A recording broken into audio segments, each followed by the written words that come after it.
What up, everybody? In Go Season 3, Episode 7, we learned that Western Holdings was actually just one big Ponzi scheme.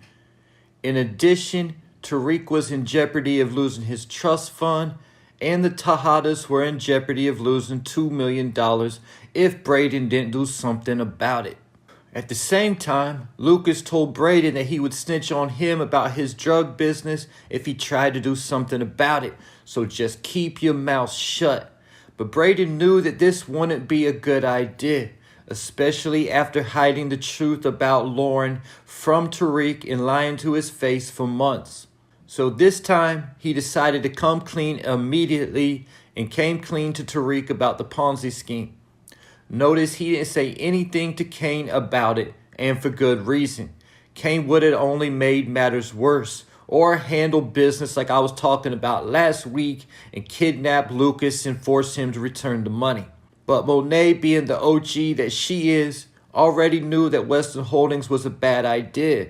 So she shows up to the country club that Lucas was hanging out at and interrupts his lunch to introduce herself, and lets him know that she's not like his other clients, and when she asks for her money back, he returns it. While Monet is planting a little fear in the heart of Lucas, Tariq is turning to his billionaire friend RSJ. After calling Tariq shady, Tariq convinces RSJ that it wouldn't be in his best interest to report this to the SEC because they would be out of all of their money. So RSJ and the youths, as Lucas called them, Braden and Tariq, have a sit down with Lucas, and RSJ confronts Lucas about the Ponzi scheme. After denying it for a minute, Lucas finally comes clean, but said as the nature of this type of thing, he didn't even have the money to return. But RSJ already had a payment plan set up according to Western Holdings' rate of new investors. On top of that, RSJ threatens to report Lucas to the SEC if he tries to retaliate in any type of way. Lucas was furious, calling Braden a spoiled loser and calling Tariq ghetto. But at the end of the day, Lucas had no choice but to agree to RSJ's terms. And we got to see just a little bit of RSJ's other side in this meeting when Lucas tried slick talking him, and RSJ pounded the desk and said, "Stop talking!" So Lucas went down without too much of a fight, but I don't believe we heard the last from this situation.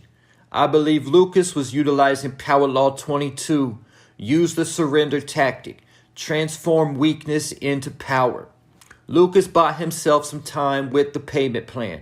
Now we're going to see how desperate Lucas actually is and what he is willing to do to keep that money like he initially intended on doing.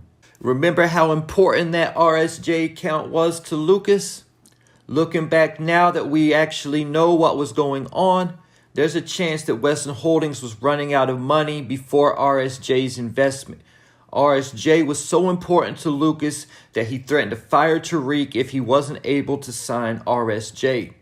Also keep in mind that it was Lucas who got Tariq the internship at Western Holdings in the first place, and not Robert, Braden's dad, who was extremely pissed off about Tariq working at Western Holdings. But Lucas calmed Robert down, hoping that Tariq and Braden would set something up at Western Holdings to keep the cash flow moving. Lucas has been 3 moves ahead the whole time, like Kanan taught Tariq when they were playing chess at Choke. Tariq said, "I see, you gotta be a move ahead." And Kanan said, "Nah, you gotta be 3 moves ahead." Some of the lessons Tariq learned from the OGs, it seems like he must have forgot about. There was a line in Snowfall that said, "You get 3 gifts in life: what your parents teach you, what the streets teach you, and what the future holds. The third you get to control." Tariq needs to go back to his roots. For example, Kanan telling him to stay 3 moves ahead, or Tasha telling him not to trust Effie, just make her trust you. The part of the Ponzi scheme that has me confused was the whole trip to Italy to check out the tech company. From what I understand, Ponzi schemes usually don't actually invest any of the money.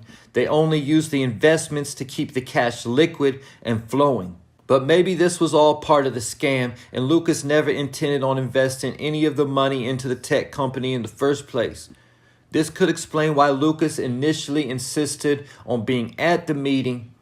The only reason RSJ was actually able to win the negotiations is because of the patent information that Tariq received from Effie. Moving forward, I know that this inner family squabble is not over with yet, but it's only getting started. Keep in mind we only have 2 episodes left, and we still haven't seen the clip of Braden attacking Lucas on what appears to be the roof and possibly throwing him off of the roof. So what could Lucas's next move be? He could fire Tariq from the internship. He could even report all frap, no cap to the feds.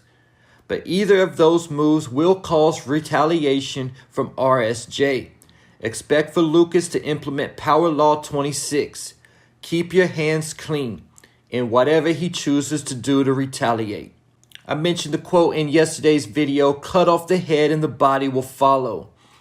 It seems like before coming at either Tariq or Braden, he would need to make a move against RSJ. Right now, Tariq and Braden are basically untouchable as far as Lucas is concerned because they're being covered by RSJ. And don't forget about Kiki, who is in on the Ponzi scheme too. Kiki was not at the meeting with RSJ and Lucas, so as Lucas goes to regroup, he will definitely be turning to Kiki to help come up with a plan.